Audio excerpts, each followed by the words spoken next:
दो प्रोग्राम मैंने ऐसे किए हैं जो शायद किसी ने नहीं किए, शायद उन्होंने कुछ किया अपनी तरफ से बड़ा अच्छा। एक तो बच्चों के प्रोग्राम में बच्चे आते थे, अंग्रेज़ बच्चे, एक अंग्रेज़ लड़की और एक अंग्रेज़ लड़का। उनसे मैं सवाल पूछती थी और वो अंग्रेज़ी में जवाब देते थे, जो मैं साथ साथ ट्रांसक्राइब करती जाती थी। तो बच्चे इंडिया से जो चिट्ठी लिखते थे वो उनको, इंडियन बच्चे भी थे, कैलाजिक के बच्चे आते थे, औरों के बच्चे आते थे। तो वो मेरा वाला प्रोग्राम, अब आपने कहा तो मैं कह रही हूँ, उर्दू वालों को भी सुनाया गया, बंगला वालों को भी सुनाया गया। जहाँ जहाँ बच्चों का प्रोग्राम होता था उनको सुनाया गया कि ये होता है बच्चों का प्रोग्राम, जिसमें बच्चे होते हैं और बच्चों की बातें होती हैं। एक बात। दूसरी बात ये कि मैं अपनी बताऊं, सारी ज़िंदगी में मैंने जो सबसे बड़ी अचीवमेंट की वो बीबीसी में हुई। वो ये हुई कि मेरा एक ही कान है, मेरा एक कान कब का ख़त्म हो चुका है। मैंने कभी एडिटिंग करना मेरे लिए पॉसिबल नहीं था और मैं वैसे मैकेनिकल बातों में कुछ भी नहीं कर सकती। मेरे से दरवाज़ा भी नहीं खुलता, मैं चोर बन ही नहीं सकती, कोई दरवाज़ा अपना भी नहीं खुलता। तो वो वहाँ पे एडिटिंग करना ज़रूरी था, वो मुझे आता नहीं था। तो अब आखिर जब बच्चों का प्रोग्राम ख़त्म हुआ, बाल जगत मेरे, जब मैं रिटायर हुई और मैंने जितने साल काम किया, मेरा प्रोग्राम कभी किसी ने नहीं किया। मैं इंडिया जाती थी, मैं क्योंकि पॉलिटिकल तो नहीं थे ना, करके जाती थी, टेप दे के जाती थी, सब कुछ करके तो बाल जगत जो आखिरी था, उस बाल जगत मैंने ये किया था कि एक दिन स्पुतनिक से दो बच्चे ऊपर, एक चाचा और एक भतीजा, रजनी जी का बाल जगत सुनते हैं और वो रेडियो लगा लेते हैं और बाल जगत सुनते हैं। और बांगड़ू चाचा और मुनमुन, बच्चा मुनमुन और बांगड़ू चाचा। और बांगड़ू चाचा को मुनमुन सिर्फ ये कहता था, बांगड़ू चाचा अगर मैं ये कर दूं तो मुझे गाना गाने दोगे, क्योंकि जो मेरी अपनी चाह सारी ज़िंदगी की रही है वो, उसमें मैं अंग्रेज़ी के राइम्स गाती थी अंग्रेज़ी ढंग से। तो वो हमेशा बांगड़ू चाचा, इस वक्त नहीं मुनमुन, हमें तुम्हारा गाना नहीं सुना, तुम ये करो। तो जो कुछ करते थे उसमें अवतार मरवाह, साइंस के बारे में बताते थे, इस तरह के लोगों के रोल्स रखे हुए थे। कमाल मेरी अपनी नज़र में सारी ज़िंदगी का बड़ा ये है कि लास्ट प्रोग्राम जो था वो मैंने सेल्फ ऑप में कभी नहीं सीखा कुछ, मुझे कुछ करना नहीं आता था। पर उस दिन मेरे आखिरी दिन थी, दूसरे दिन हमें इंडिया जाना था। मैंने बांगड़ू चाचा का और मुनमुन का रोल किया, दोनों खुद किए। मुनमुन सारा वक्त रो रहा है, बांगड़ू चाचा से प्यार कर रहा है। मुनमुन कह रहा है कि अब हम कभी नहीं मिलेंगे क्योंकि रजनी दीदी चली गई हैं। तो 20 मिनट का प्रोग्राम, एक गलती नहीं की, 20 मिनट का प्रोग्राम, कोई एडिटिंग नहीं हुई। सेल्फ ऑप में आपने एक ही बार जिसको आता नहीं था, और पूरे 20 मिनट एक रो के और एक मना के, नहीं बेटा ऐसी बात नहीं, और फिर रोना। आप कुछ भी समझे उसको, आप लोग उससे बहुत कुछ कर पाए होंगे। मैंने अपनी ज़िंदगी में उससे बढ़ के कुछ नहीं किया, क्योंकि मुझे तो कुछ आता ही नहीं था। मैं तो मशीन से 10 कदम दूर भी चलूँ तो मशीन टूट जाती है, ये मेरी किस्मत। इतनी सारी यादें हो सकती हैं आपकी, लेकिन अब मैं आपसे वो दरख्वास्त करने वाला हूँ जो मैं पहले ही कर रहा था और मुझे बहुत पहले ये काम कर लेना चाहिए था। वो ये कि कुछ थोड़ा सा सुना दीजिए गाने के नाम पे, पश्तो। मुझी चपेरा का कलाप के इशारा, मस्त जमादारा, मुझी चपेरा रंग महल को, पमा खोय बंद यार मिसाल को, कयो जलाडम रावण सुंदर माना, मुझी चपेरा का कलाप के इशारा, मस्त जमादारा या कुर्बान। ये मतलब क्या हुआ इसका? मुझे क्या पता। ये पश्तो में है। अब भूल गई हूँ ना, अब पश्तो वालों से इतनी दूर हो गई हूँ, अब भूल गई हूँ। आम पश्तो समझती हूँ मैं। अच्छा। बात फिर करते और हैं। इसके अलावा दूसरी आपने और कौन सी जबान थी जो पश्तो से? नहीं, वो तो पोठवारी, वो तो बड़ी पंजाबी के पास है। पता नहीं करते क्यों, पैसे ज़ाया करते थे। लेकिन एक बात है कि ट्रांसलेशन उर्दू में करना होता था। मैं उर्दू लिख नहीं सकती थी, उर्दू पढ़ लेती हूँ, पर अब तो वो भी शायद बड़ी मुश्किल से होगा। अब उस सख्ती करते थे कि लिखो भी उर्दू में और पढ़ो भी उर्दू में। एनीवे बाकी जितने थे ट्रांसलेटर और लोग सब उर्दू में लिखते थे, मैं हिंदी में लिखती थी, पढ़ लेती थी। पश्तो की कोई और चीज़ याद नहीं आपको जो आपकी फेवरेट रही हो? आपको जैसे मैं ये कहूँ कि कौन लोग हैं जिन्होंने पश्तो में गाया है? नहीं, पसंदीदा? मैं बहुत साल एक बात सुनाती हूँ जो पश्तो और से वो जो ऐसा है हाँ, बताइए। कि बहुत सारे और भी लड़कियाँ ये जो भी गाते थे, आदमी ज़्यादा थे। हमारी रिकॉर्डिंग हुई थी, ऑल इंडिया रेडियो ने रिकॉर्डिंग की, बेची या क्या किया, वो सीडीज़ बनी, वो अफ़गानिस्तान भेजी गई, जो पश्तो के प्रोग्राम होते थे। मुझे सिलसिले ये नहीं पता कि क्या हुआ। जब मैं वॉइस ऑफ अमेरिका में काम करती थी तो वॉइस ऑफ ब्रॉडकास्टिंग का जो हेड मिनिस्टर था वाशिंगटन में, उनके घर पार्टी थी और हमारे बॉस जो थे वॉइस ऑफ अमेरिका के इंचार्ज थे, वो मेरे बड़े दोस्त थे। Okay. और उन्होंने कहा कि फुल मून नाइट को वो बड़े जो उनका नाम मुझे याद नहीं है, उनके घर पार्टी है, मैं चाहता हूँ। मैं तबले साथ लेके गई थी, मैंने तबला बजाना थोड़ा सीखा था, अब तो सब कुछ भूल गए। तो मैं तबले ले गई थी साथ। तो कहने लगे कि तुम अपने तबले लेके मिनिस्टर के घर, तुम्हें और महेंद्र को चलना होगा, और तुम बेशक वॉइस ऑफ अमेरिका से टैक्सी मंगवा लो, वो तुम्हें छोड़ भी आएगी, 4 घंटे वहाँ रहोगे, तुम्हें टैक्सी तुम्हारे घर पहुँचा देगी। हमारे घर से कोई 40-50 मील दूर होगा। तो मुझे याद है फुल मून नाइट को कहने लगे जब मैं इशारा करूँगा तो तबला बजाना बंद करना। ही सेड जब तुम तबला बजाती हो तो मुझे इतनी राहत मिलती है, इतना कुछ अजीब सी फीलिंग होती है। So I want my boss to hear that. तो वो मुझे एक भेंट की तरह साथ ले गए थे, मेरे को और महेंद्र को। तो मैंने बजाया तबला, फिर खाना शुरू हो गया। तो उन्होंने कहा कि गाना गाओ पश्तो में। तो मैंने एक आध लाइन गाई, लेकिन लोग, औरतें थी, सब कुछ था। तो वो जो इंचार्ज थे, जो भी थे, वो मुझे मेरी बाँह पकड़ के, मैं थोड़ी सी घबराई भी, मुझे अंदर ले गया अपने घर के अंदर। तो जाके एक कमरे की बत्ती जलाई और वहाँ पे बहुत सारी सीडीज़ और रिकॉर्ड पड़े थे। कहने लगे come here, and he showed me Pashto CD also, 3-4 CDs. He said I love international music.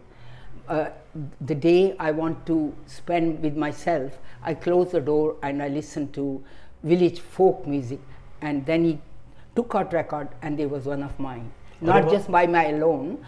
तीन चार लड़कियां हम जो गाते थे, तीन लड़कियां और एक आदमी। तो मुझे अपनी आवाज़, क्योंकि मेरे को टप्पा अलग अपना मेरा जो हिस्सा था, जब मैंने अपना वो सुना, मुझे ये फीलिंग हुई जैसे कि मैं मर चुकी हूँ और ये मेरी आवाज़ आ रही है। और ये रिकॉर्डिंग कहाँ, पेशावर की या ऑल इंडिया रेडियो पेशावर की इंटरनेशनल रिकॉर्डिंग थी। अच्छा। It was something from all over the world, country side में। कभी कुछ लोगों ने किया होगा, पता नहीं क्या था, आपको तो याद लेकिन मैं ये भी कहूँगी कि मैं जब अंदर जा रही थी तो मैं बड़ी घबरा रही, मुझे अंदर क्यों ले जा रहे हैं, मुझे अकेले क्यों ले जा रहे हैं।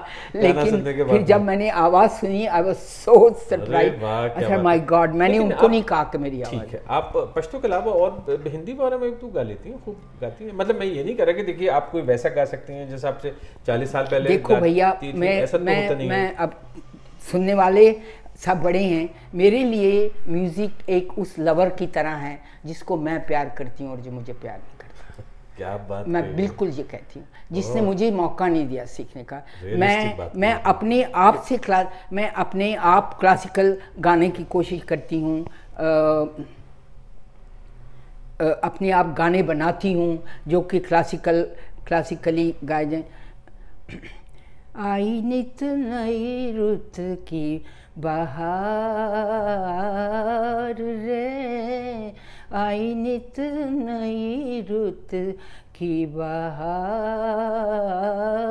रे, फूल फूल पे भंवरे डोले सखी, आए नहीं सजना हमार रे, कब तक नैनन द्वार सजाऊं, कब तक नैनन द्वार सजाऊं, दीप जलाऊं दीप बुझाऊं, कब तक करूं सिंगार रे, आई नित की बहार रे।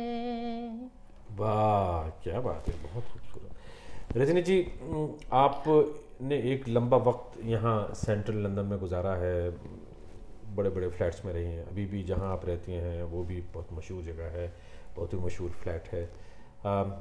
आप यहाँ से अब इसको चेंज करने वाली हैं? हाँ, अब मेरे को जाना पड़ रहा है, वो चले गए हैं, अब मेरी बारी है। और महेंद्र कौल वो अभी 1 साल हुआ है, 1 साल हुआ, अब जितना आराम करना कर लें। अब मैं पहुंचूंगी तो फिर तो आप बेटी के साथ शिफ्ट हो रहे हैं? थोड़ी देर के लिए। अच्छा। थोड़ी देर के लिए, फिर मैं थोड़ी देर के लिए इंडिया जाना चाहती हूँ, और कुछ और दूसरे देशों में भी जहाँ मेरे फ्रेंड्स हैं। घूमने के लिए जाएंगी? घूमने के लिए, मिलने के लिए? अरे हाँ, वाह। हांगकांग, मेरे बेस्ट फ्रेंड हांगकांग में। ठीक है, मैंने बेटी का जिक्र किया, आपकी बेटी का नाम है कल्याणी। हाँ, और कल्याणी जो है इस मुल्क की एक बहुत ही मशहूर बैरिस्टर है। हाँ, वो बैरिस्टर थी पहले, थी हाँ। बड़ी मशहूर, अब वो थक गई। और बैरिस्टर का ये होता है, दुकानदार का काम है, कोई केस मिले तो काम है, तो केस ना मिले तो 4 महीने आप खाली बैठे रहो। अब एक तो लड़की को केस देना यहाँ के मर्द भी पसंद नहीं करते। पहले मर्दों पे बांट दो, किसी जिस चेंबर में आप हो, जब उनमें से कोई नहीं किसी के पास टाइम, तो फिर औरतों को देते हैं, सिर्फ कल्याणी कोई नहीं। पहली बात। दूसरी बात ये कि कुछ लंबा अरसा बीत जाता है, कोई कुछ काम नहीं होता, फिर कुछ बहुत ही ज़बरदस्त काम होता है, उसी दिन केस मिलता है, पूरी रात जाके, अगली रातें जाके, बड़ी मुश्किल, बैरिस्टर का काम बहुत मुश्किल है। वो एक रिकॉर्डर का नाम टर्म होती है, वो काम किया उन्होंने? उससे नहीं, उसने बैरिस्टर ही थी वो, लेकिन फिर आखिर हार के, हमेशा कहती थी मैं कभी जज नहीं बनूंगी, लेकिन आखिर हार के बन गई जज है। शी इज, हाँ, हर ऑनर जज कॉल, क्योंकि कल्याणी नाम तो कोई प्रोनाउंस कर ही नहीं सकता, उसके बाप ने तो रख दिया। तो वो कैली, उसको कैली बुलाते हैं। अच्छा, हर ऑनर जज, हर ऑनर, हर जज का है, हर ऑनर जज कॉल कहलाती है। आप वो अपनी गूगल करके देख। हाँ, वो तो मैं देख लूंगा, मुझे थोड़ा बहुत अंदाजा भी है। मुझे तो ये भी अंदाजा है कि एक जमाने में, अभी नहीं पहले, जो हाईएस्ट पेड बैरिस्टर्स होते हैं उनमें उनका शुमार होता था। बाप का दिमाग लिया, बाप का गुस्सा भी लिया है, काश सिर्फ दिमाग ही लेती। हाँ। लेकिन इतना ऐसा पॉसिबल नहीं। आपके लिए एक तरह से ये बिल्कुल ही नई इनिंग्स है ना, कि कॉल साहब के जाने के बाद अब आप इस फ्लैट को, यहाँ आपने उनके साथ वक्त गुजारा है। मुझे लगता है कि जिस फ्लैट में हम यहाँ बैठे हैं, इसमें शायद आप 1 आध हफ्ते और हैं, उसके बाद फिर चलिए। हाँ, 2 हफ्ते जी। तो रजनी जी, जो भी अब आपका एक सफ़र शुरू हो रहा है, और मुझे तो ऐसा लग रहा है जैसे कि खुद मुख्तार लड़की घर से बाहर निकल के अपनी दोस्तों से मिलने जाती है, ये आपका सफ़र है? बस यही समझ लीजिए। बात ये है कि आदतें बन जाती हैं। मेरे को सबसे बड़ी तकलीफ, मुझे कुछ मशीनों का पता नहीं है, मुझे पता नहीं कि आपको कंप्यूटर आप कैसे करते हैं और आईपैड क्या करते हैं। तो मेरी सबसे बड़ी मौत ये थी कि मैं यहाँ से जाऊँ तो टाइम्स और ये इवनिंग स्टैंडर्ड मेरी शराब है। जब तक इवनिंग स्टैंडर्ड ना पढ़ लूँ, इस बेचारी से पूछो, बर्फ़ बारिश कुछ, इवनिंग स्टैंडर्ड पढ़ना मेरे लिए ज़रूरी है। 12 बजे रात को पार्टी से आऊँ तो मैं कहती हूँ लोगों के कूड़ों वाले में देख पढ़ के उन्होंने फेंका होगा, मुझे स्टैंडर्ड ला दो, मुझे स्टैंडर्ड ला दो। तो अब आज मेरा ग्रैंडसन आया, उसने मुझे बताया कि ऐप है, तुम दिल्ली में बैठ के भी next day you can read through standard and times and what ever you want. लेकिन आप लोगों ने बहुत बहुत बहुत मेरी बात की आपने मेरी, लेकिन मेरी सबसे बड़ी ब्लेसिंग है बचपन से ही किताबें पढ़ना। मेरे को ऊपर वाले ने, हर एक को कुछ ना कुछ मिलता है। मैंने 4-5 साल की उम्र में हिंदी की किताबें, जो नौकर गंदी किताबें पढ़ते थे, मैं उन्हीं की किताबें उठाती थी।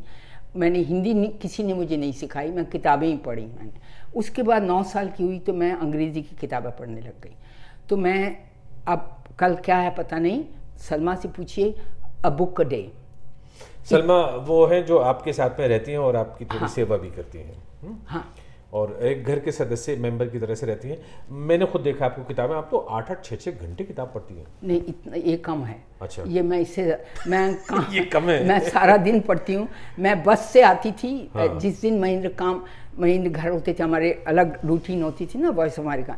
मैं बस से आती थी, ये मुझे कहते थे मैं तुम्हें पिकअप करने आऊँगा। मैं, आप पिकअप करने ना, आप थक जाओगे घर।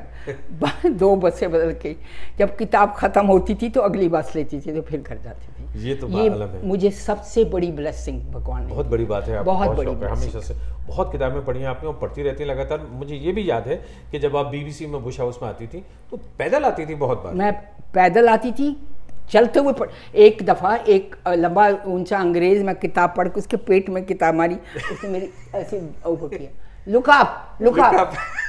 आप ऐसे करके चल रही थी।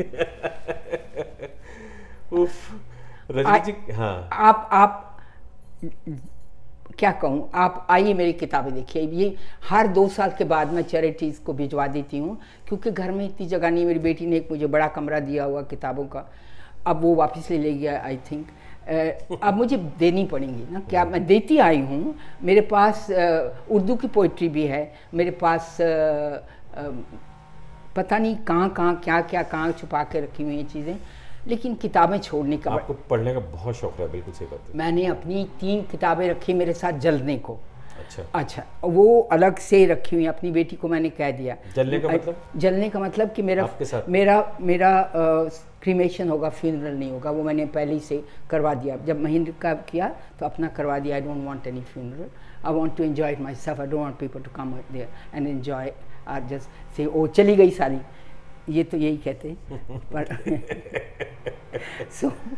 सो मैंने अपना, तो किताबों का क्या होगा, क्या मैं समझ? किताबें मैं बस हर 2 साल के बाद आपने कहा वो किताबें साथ में? हाँ, वो मैं यहाँ ये 3 किताबें 1 2 3 रख के जलूंगी। मेरी बेटी ने मुझसे पूछा, जब तू फ्यूनरल नहीं चाहती तो मुझे बता दे अभी से, तुझे कौन से कपड़े पहनने हैं लास्ट, मुझे बता दे। मैंने कहा वो मुझे कोई फ़र्क नहीं पड़ता, मैं वो किताबें बताऊंगी जो मेरे साथ जलनी चाहिए। जब मैं छोटी थी तो अंग्रेज़ी की किताबें पढ़ती थी, उसमें था वाइन एंड चीज़। मुझे पेशावर में वाइन और चीज़ का कहाँ मतलब आता था, तो मैं कहती थी कि जब मैं बड़ी होंगी तो मैं वाइन और चीज़ ज़रूर लूँगी। फिर जब पहुँच गए Washington and I worked as a librarian, first day I walked into the library, I had to be trained. They said they will not give me a certificate unless I work in a library. और जिस कमरे में गई वहाँ ज़मीन पर किताबें, इधर किताबें, पुरानी किताबें, नई किताबें। मैंने कहा ओह माय गॉड, मैंने किस वक़्त ये मांगा था, ये स्वर्ग मैंने किस वक़्त मांगा था कि भगवान ने मुझे दे ही दिया। Just me and books and nothing else. आपने किताबों का जिक्र किया रजनी जी, 3 कौन सी किताबें हैं? पहले तो मैं ज़्यादा फिक्शन कहानियाँ पढ़ती थी, लेकिन आज कल की खबर है जो एक बहुत महान महिला की अब चली गई स्वर्ग में, टोनी मॉरिसन उनका नाम है। मैंने उनकी हर किताब पढ़ी है, हर किताब की कम से कम 7-7 8-8 कापियाँ लोगों को बांटी हैं। उससे अच्छी मैं किसी के पाँव छूने को तैयार नहीं हूँ, पर टोनी मॉरिसन के पाँव मैं हमेशा छूने को तैयार। वो अमेरिका की ब्लैक औरत, उन्होंने ब्लैक की जो दुर्दशा वहाँ होती रही है उसके बारे में लिखा है, बिना बात बढ़ाए चढ़ाए, बिना अपने मन के भाव बताए कि क्या हो रहा है। मैंने उतनी बहादुर किसी को नहीं देखा। मेरे लिए टोनी मॉरिसन से बढ़ के किसी की इज्जत नहीं है, चाहे वो कोई भी हो। बाकी सब कुछ पढ़ती हूँ। मेरे पास अभी मैंने उसको अपने स्वाद के लिए बचा कर रखा है, बिकमिंग, मिसेस ओबामा की किताब, वो रखी हुई अपनी डिजर्ट के लिए। मिशेल ओबामा की, मिशेल ओबामा की। हाँ, आप चलोगे तो आपको दिखाऊंगी। मैं अब आजकल मुझे जापानीज़ लिटरेचर को इंग्लिश में ट्रांसलेट हुए किताबें मैं मंगवा रही हूँ। तो फिक्शन एक ज़माना था, अभी तक मैं पढ़ती हूँ fiction, but now I am too old, I can't. मैं प्रेम कहानियाँ तो मुझे कभी भी अच्छी नहीं लगती थी। भगवान ने मुझे इसीलिए ये रखा था क्योंकि मुझे खुद प्रेम करना ही नहीं था, इसलिए उन्होंने मुझे इसी तरह बनाया है। तो जिनसे शादी हुई वो खाली शायरी जानते थे प्रेम के बारे में, बाकी हर वक्त गाली गुस्सा, जो बात है वो गलत है, जो वो जानते हैं वो ठीक है, जो तुम जानते हो गलत। इसीलिए मैंने उसमें कह दिया हमारी झगड़ा किस बात पे होना है। वो भी जानते हैं मैं बेवकूफ़ हूँ, मैं भी जानती हूँ मैं बेवकूफ़। कहाँ अच्छी गुजर गई, हम दोनों का मन मुटाव हो ही नहीं सकता था। He knew everything, I know he knew everything, he knew I didn't know anything. बड़ी अच्छी रहती है। रजनी जी बहुत बहुत शुक्रिया। और ये शुक्रिया जो तो आप आपका। ये जो नई इनिंग शुरू कर रही हैं इसके लिए ऑल द बेस्ट, हमारी तरफ से बहुत ज़्यादा नई ख्वाहिशात। मैं क्या, ओ मेरी मेरी जर्नी। हाँ, अच्छा। रजनी जी आपके साथ तो मैं घंटों बातें कर सकता हूँ, घंटों मैंने आपके साथ में बिताए भी हैं आपको सुनते हुए, और आज भी इतना मज़ा आया है। तो आगे कभी एक बार फिर से आपसे ज़रूर बात करेंगे। तो फिलहाल तो मैं आपका शुक्रिया अदा कर देता हूँ। शुक्रिया तो मुझे करना चाहिए, क्योंकि मेरी सबसे बड़ी बीमारी है चुप करना ही ना, बोलते ही जाना। तो आप लोगों ने मुझे इतना इतना लंबा अरसा दे दिया बोलने का, कोई किसी ने कभी इतना पेशेंस मेरे को नहीं दिखाया। इसलिए सारा शुक्रिया मेरा। ये इसलिए भी है कि एक ब्रॉडकास्टर ये दूसरे ब्रॉडकास्टर के साथ में अगर पेशेंस नहीं दिखाएगा, मेरे साथ फिर कौन पेशेंस दिखाएगा। बहुत बहुत शुक्रिया। Thank you. ओके।